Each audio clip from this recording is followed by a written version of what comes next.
Hello and a very warm welcome to Policy Watch, our weekly program that keeps you abreast of all the major economic developments during the week. This week we will be discussing the economic travails that affect the nation at some length. So we only have two stories. The first, we will discuss the economic problems before the country, and the second, we will discuss the recommendations of the Raghuram Rajan Committee to decide the new criteria for determining backwardness in the country. And joining me in these discussions is Priya senior journalist. Welcome to the program, Dash. Well, this week brought very little cheer on the macroeconomic front. Starting with Monday and going on to Friday, there was just bad news all around. The Index of Industrial Production, IIP, showed that actually the industrial production in June declined by 2.2% relative to June last year. And though the consumer price index and the export numbers were slightly better, the sharp increase in the wholesale price index to 5.79% came as a grim reminder that we are well and truly in troubled economic waters. The biggest worry really now is that the first quarter GDP numbers due later this month will again be sub 5%. That does not augur well at all for a country that once dreamed of becoming an Asian tiger with double-digit growth. The PM in his speech on India's 67th Independence Day also spoke and acknowledged the difficulties on the growth front and said that his government is working hard to remedy the situation. Faced with these gloomy numbers, the government and the RBI announced a number of measures to try and get the economy back on track. We'll go into that a little later in greater detail, but first, a bureau report.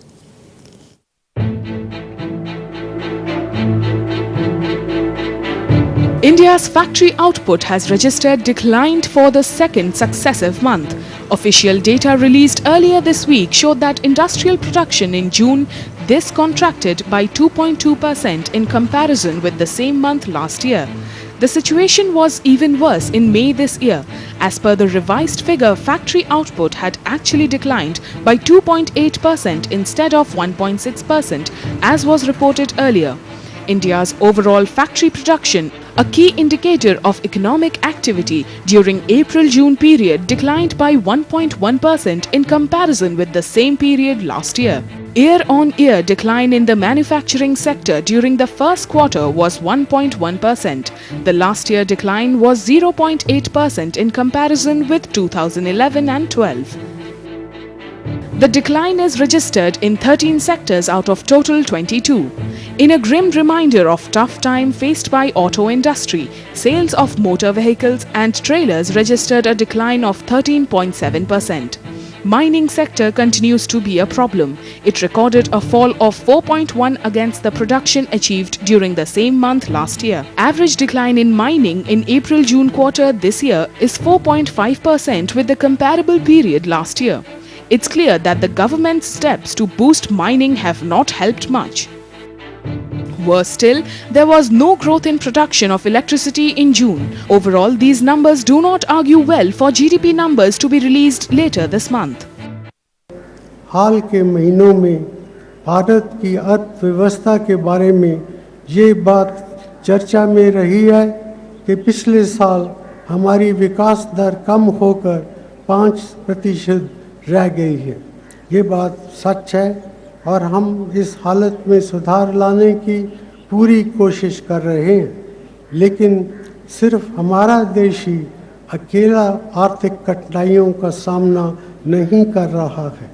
पूरी विश्व अर्थव्यवस्था के लिए पिछला साल मुश्किल भरा रहा है। यूरोप के बड़े बड़े देशों में इस वक्त मंदी चल रही है। दुनिया भर में हर जगह निर्यात बाजारों की स्थिति में गिरावट आई है। सभी विकासशील देशों को मंदी का सामना करना पड़ा है। On the inflation front, the news was a little better. Consumer price inflation for July 2013 was marginally lower at 9.6%, but it was not uniform as prices went up in urban areas and softened a bit in rural areas. Export performance was also a shade better in July. Exports rose by 11.6% to $25.8 billion, a 21-month high. The rise was mainly on account of the fall in the revalue and demand from new markets in Africa and Latin America. The Prime Minister also listed several measures taken by the government and RBI to boost the economy. उद्योगों के लिए सरकारी मंजूरियों की प्रक्रिया को तेज़ करने, देश में उद्योग और व्यापार के लिए बेहतर माहौल बनाने और निवेश को बढ़ाने के लिए हमने हाल ही में कई कदम उठाए हैं। बड़ी परियोजनाओं की मंजूरियों की प्रक्रिया में मदद करने के लिए एक विशेष सेल की स्थापना की गई है।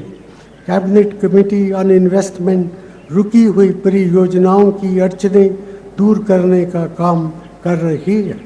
बिजली उत्पादन बढ़ाने के रास्ते में कोयले की आपूर्ति एक समस्या बन गई थी। इसको हमने काफ़ी हद तक सुलझा लिया है।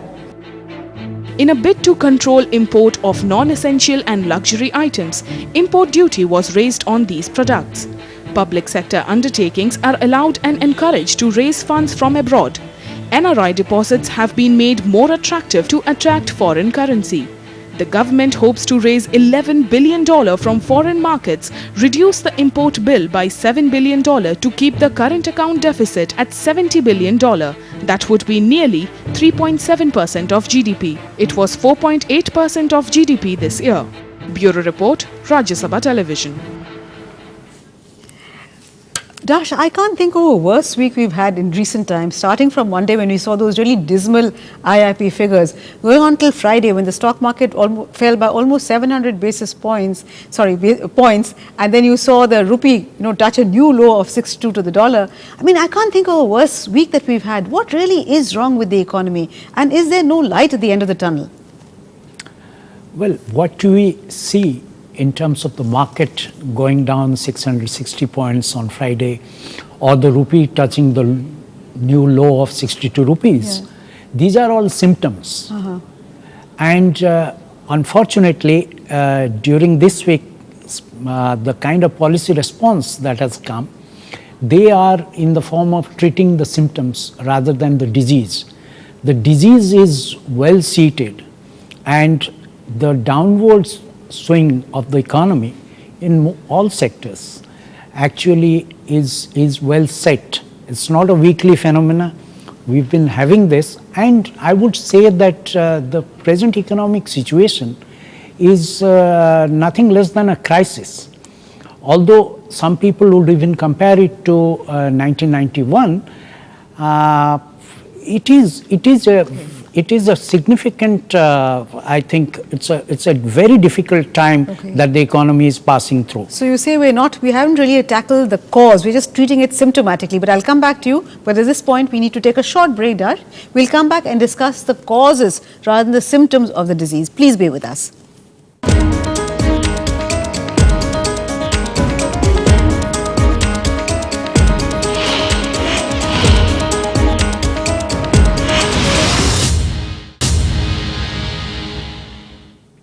Welcome back. Dash, before the break, we were just talking about how these are all just symptoms and we really haven't addressed the fundamental cause of our ailment. So what is the fundamental cause really? If you look at you have to go a little back bit in time, back in time to understand why the economy has got into this state. Of course, there has been a global financial crisis, since 2008. The global economy is in doldrums, and so the earlier period when all boats rose, along with that the Indian economy also performed well, that international favorable conditions are not at present now. Having said that, one should also understand that domestically, our own economy has fundamental weaknesses. And those weaknesses we have not addressed. Now, which are those weaknesses if you look at it? Now, if you see, since 1991, the economic reforms that were undertaken, they were very bold, courageous economic reforms. India really made a course departure. But those reforms have not been followed up. And those reforms have stalled in the last several years. And as a result, we have not had reforms in key sectors of the economy where we required to do that. And I would say that the most important of them were reforms that were required in management of natural resources. Okay. You know, that include land, in the mining sector, for Okay. instance, and even agriculture. So all these, I would say, if you take a broad view, the Indian polity collectively seems to have failed the economy, and it has got into policy making and policy reforms have got into a logjam. Okay. As a result, we haven't been able to decide or take the right steps that were required at the right time. No, policy reforms are one thing, but our fundamental problem right now really is on the external front, where our current account deficit, which is really the excess of our dues to the rest of the world as compared to the dues from the world to us, has gone completely out of kilter, because the safe limit is normally considered 2.5 to 3% of GDP for the current account deficit. We are well over that, about 4.8 is what we expect this year, and it's been like that for the past 2 or 3 years. So what is the reason for such a fundamental, flaw in our current account deficit figure? Is it because fiscal imprudence, government is spending too much? Is it because of too high subsidies, oil, subsidies on the oil front, gold import? What really is the reason why our current account deficit has ballooned like this? Essentially, I would say that the reasons, again, one that relates to the management of natural resources, meaning look at the imports that we have. Now, at one time, we believed that we were scarce, or we thought so, that we were scarce in terms of petroleum hydrocarbon resources, right. but we had very huge stocks of reserves of coal, which were estimated to last us 300 years. Yeah, we're supposed to have the largest reserves of coal Now in the world. suddenly, not only that we have not done anything in the last 20 years in terms of reducing our dependence on imported oil and natural gas, also we have added this new phenomena of importing coal at a huge cost. That's because inflation is so high. People have lost value. They don't see any value in financial instruments. So it's because inflation is so high that people have turned to gold. After all, gold has always been part of the socio-economic That is the psyche. second Yes. point. So one is natural resources. Our dependence on imports has gone up, Increased, and the second is gold. Yeah, absolutely. Now the import of gold is nothing, I would say, but flight of capital. Absolutely. Just look at the last quarter, means the quarter ending June. In quarter ending June, the import of gold bullion and coins alone, I'm talking about India's import of gold bullion and coins alone, which have just been banned this week, Right. was 122 tons. 122 tons in one quarter. Now, what is that? Gold bullion and coins are not our traditional demand That's true. or craze for gold jewelry or for weddings, for family heirlooms and things like that. It is an investment that Indians are making. Now, in other words, when you are importing gold to make investment, what is it showing? It is showing a flight of capital. So, it is a capital account problem that is getting reflected in the current account. And loss of faith in financial instruments also. Exactly. Now, why is it happening? We know that for the last several months or even more than a year, Indian companies have been investing, whoever is investing, very quickly, they are Dash, I'll investing have abroad more than they are investing in India. So Dash, you said that the remedies that the government has initiated, they'll just treat the symptom and they won't help at all. So what would you suggest by way of a cure, something more substantial, something more long term to get us out and get us back into that, if not double digit, at least 7 to 8% growth? You see, a current account deficit would not be much of a cause for worry as long as you are able to finance it. Okay. And you will be able to finance it if the Indian economy is growing instead of shrinking. Now, if an economy is growing, then the money from all over the world, it tends to follow the growth So how area. do you get it to grow? So how to get it to grow? As we know, to grow, you need investment. And so we know what is the fundamental issue that you should be looking at. You should be looking at how to create confidence among investors, Okay. how to create an environment that is investor friendly, and how to bring about that investment. That is where I have been emphasizing on the policies that are required to be But done. you have less than a year to go for elections. So will anybody believe whatever measures you take? What is the chances that the next government will not reverse? So are we condemned to live in this kind of, impasse until we get a stable government after the next general election? That's what I mentioned a few minutes ago, that we have got into a political logjam. Okay. And as a polity, collectively, we seems to be failing our economy, and we are getting into this kind of a crisis. Okay. So I think with that, Dash, we'll have to come to an end of this discussion. But please stay with us. We'll soon be going into our second story on the Raghuram Committee Expert Committee Report recommendations.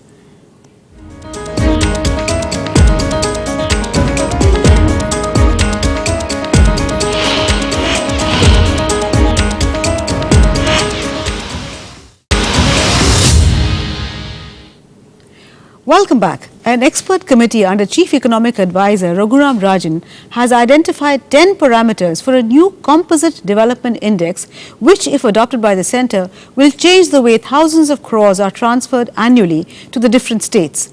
The timing of any decision on the CDA by the UPA government will, of course, be seen as being done with an eye on the pulse, since this has been a key demand of Nitish Kumar-led government in Bihar. But does Bihar really have a case? And even if it does, is it something best left to a body like the Finance Commission or the National Development Council, or even better, the Interstate Council, which is a constitutional body set up under the Constitution? Precisely for such reasons, we'll go into the details and we'll ask Dash about all this, but first, a Bureau report.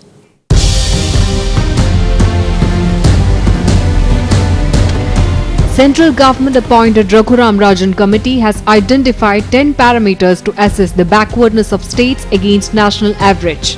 These include poverty rate, education, female literacy, health, consumption, household amenities, financial inclusion, urbanization, connectivity, and share of SCs and STs in their state population. Performance of each state will be measured against these parameters dubbed as CDI or Composite Development Index to assess their development against national average and also lead to special central assistance. However, the Raghuram Rajan Committee seems to stay away from the criteria used earlier, such as per capita annual income of individuals and other social indicators. If the government approves Raghuram Rajan Committee's recommendation to use new Composite Development Index for grant of special assistance, then it will be seen as a major concession to Bihar Chief Minister Nitish Kumar's demands for grant of special status to his state. Other backward states, popularly known as Bimaru states, as it included Bihar, Madhya Pradesh, Rajasthan and Uttar Pradesh, have also been demanding for change in the criteria. Two other states, West Bengal and Odisha, though outside of Bimaru states, were demanding debt relief and special central assistance for themselves. These states were seeking revision of the criteria set in 1969. Central government has granted special status to Assam, Jammu and Kashmir and Nagaland in 1969 using Gadgil formula for giving preference in grant of central assistance. Later, other states like Himachal and Uttarakhand were included in the list, taking the total number to 11, including 7 northeastern states. Many developed economies have already adopted special measures to transfer resources from rich states or regions to poorer cousins. In India, successive finance commissions have devised their own formula to determine backwardness of states and the need for special assistance. Some argue that the job should be best left to the current Finance Commission or National Development Council or even to Interstate Council rather than adopting Raghuram Rajan's committee's new index. Bureau Report, Rajya Sabha TV. Well, Dash, we've just heard that right now the trigger mainly for the government, the UPA government, maybe the prospect of a Paul alliance with the Nitish Kumar government, the Nitish Kumar party. But your home state itself would also benefit if something like this would be adopted. How do you see the case for something like this? And should the government in any case be in the deciding body, or should it not be something that all states put together, because you're transferring resources from richer to the poorer states? So all states must be in agreement and they must see some merit in transferring resources, because if you want to stay together as one entity, as a one federal republic, then there's always a case for transferring from the richer to the poorer. So how do you see something like this? See, Nitish Kumar has a case, generally speaking, when he argues that India's overall growth cannot be sustained at a high level if there are these regional imbalances. Absolutely. And when he says that one of the reasons why the Indian growth story seems to have, from 9% it has gone down to 5% or less, could be because of these regional imbalances contributing to this process. So that general argument, I think, is substantially correct. But having said that, now to demand a special category state status or to define backwardness and thereby designating a new set of, we have backward regions. Absolutely. As they are defined, under the present parameter. In Orissa, for instance, you have those undivided KBK states where special assistance have been given, and to Bihar itself, because as part of the division of Bihar, the law, Bihar also is entitled to some special assistance.